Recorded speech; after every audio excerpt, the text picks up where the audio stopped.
வணக்கம். வேலூர்லேருந்து தாய்மன் பிரதீப்குமார் பேசுகிறேங்க. நம்ம ஒவ்வொரு வருஷமும் இந்த மரபு விதைகள் சார்ந்தோம், இந்த மரபு உணவுகள் சார்ந்தோம் நிறைய விழிப்புணர்வுகள் ஏற்படுத்திகிட்டே வந்துட்டுருக்குறோம் நம்ம குழுக்கள் மூலிமா.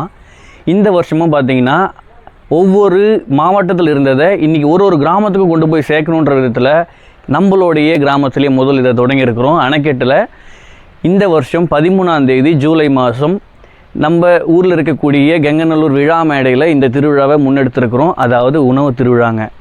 ஏன் இந்த உணவு திருவிழான்னு பார்த்தீங்கன்னா, இன்றைக்கி இருக்கக்கூடிய மக்கள்கிட்ட ஆரோக்கியன்றது ரொம்ப பெரும்பான்மையாக இல்லாமல் போயிடுச்சு. நீங்கள் மாத்திரை சாப்பிடாமல் இருக்கிறாங்களா அப்படின்னு கேட்டிங்கன்னா, அந்த மாதிரி ஒரு மனுஷனே நம்ம இல்லைன்ற மாதிரி ஆயிடுச்சு. அப்போ ஏன் இதெல்லாம் இந்த மருத்துவம் நமக்கு இல்லாமல் நம்மளால் வாழ முடியாதா அப்படின்னும் போது, நம்மளுடைய உணவு பழக்க வழக்கம் கொஞ்சம் கொஞ்சமாக கெட்டு போனதுனால தான் இந்த மருந்து உணவாக மாறி இன்றைக்கி உள்ளே வந்துட்டு இருக்குது. இன்றைக்கி கடையில் வாங்கக்கூடிய மருந்துகளில் பல பிரச்சனைகள் இருக்குதுன்றது எல்லாருக்கும் தெரிஞ்சக்கூடியது. எல்லாத்துக்குமே சைடு எஃபெக்ட்னு ஒன்று இருக்குது. ஏன் நம்ம இந்த இடத்துக்கு தள்ளப்படுறோன்னு பார்த்தீங்கன்னா, நம்மளுடைய உணவு கெட்டு போச்சு, நம்மளுடைய உணவு ஆரோக்கியமானதாக இல்லை, ஆர்கானிக்காக இல்லை, இன்னொன்று மரபு சார்ந்த உணவுகளாக இல்லை, இப்படின்றது தான் இதுக்கான காரணங்களாக இருக்குது.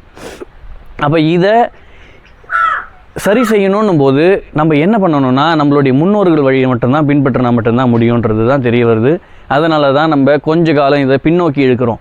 அப்போ ஒரு 100 வருஷத்துக்கு முன்னாடி இங்கே இருந்த உணவுகள்லாம் எப்படிலாம் இருந்துச்சு, அந்த உணவு இன்றைக்கி இருக்கிற குழந்தைங்களுக்கு ஏற்ற மாதிரி எப்படி அதை சமைச்சு கொடுக்குறதுன்றது தான் இன்றைக்கி சவாலான ஒரு விஷயமா இருக்குது. எல்லாராலையும் கருப்பு கொஞ்சம் அரிசி வாங்கிட முடியுது, ஆனால் அதை எப்படி சமைக்கிறதுன்றது தான் எல்லாருமே குழம்பி நிற்கிறாங்க. அப்போ இது எல்லாத்தையுமே சொல்லி கொடுக்கக்கூடிய ஒரு தளமாக தான் பார்த்திங்கன்னா இந்த உணவு திருவிழா இருக்கும்.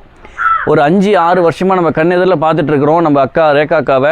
அவங்க இந்த மாதிரியான மரபு உணவுகளில் ரொம்ப செம்மைப்படுத்தி அதை எப்படி சுவையானதாக மாற்ற முடியும், எப்படி குழந்தைங்கிட்ட கொண்டு போய் கொடுக்க முடியும் அப்படின்றது எல்லாத்தையுமே இவங்க தொடர்ந்து செஞ்சுட்டு வராங்க. அவங்க உங்களுக்கு சொல்லிக் கொடுக்கறதுக்காக இந்த திருவிழாவுக்கு வராங்க. இதை தாண்டி ஒரு 18 வருஷமாக இயற்கை விவசாயத்துலேயும் சரி, மாடி தோட்டத்துலேயும் சரி விழிப்புணர்வு செஞ்சுட்டு இருக்கக்கூடிய விதைத்தீவு பிரியாக்கா வராங்க. நம்ம விதைக்காகவே ஊராக சுற்றி நம்ம விதைகளை கொண்டு வந்து சேர்க்கக்கூடிய நம்ம சுந்தர் வராரு. இதை தாண்டி திருவண்ணாமலையில் ஒளிஞ்சிருக்கக்கூடிய ஒரு பொக்கிஷமாக பார்க்கக்கூடிய லெனின் இருக்கிறாரு. இவங்க எல்லாருமே உங்களுக்கு இந்த விவசாயம் சாரணும், இந்த மரபு உணவுகள் சாரணும், இருக்கக்கூடிய பிரச்சனைகளையும் இது சார்ந்து இருக்கக்கூடிய தீர்வுகளையும் கையோடு கொண்டு வராங்க. இந்த இயற்கை ஆர்வலர்களாக இருக்கக்கூடிய நண்பர்கள் எல்லாருமே இதில் வந்து கலந்துக்கணும்னு கேட்டுக்கிறேன். கலந்துக்கிட்டு பயன்பெறுங்க. நம்மளுடைய ஆரோக்கியம் தான் இங்கே முதன்மையான செல்வம், அதை தாண்டி பெரிய விஷயம் இல்லை.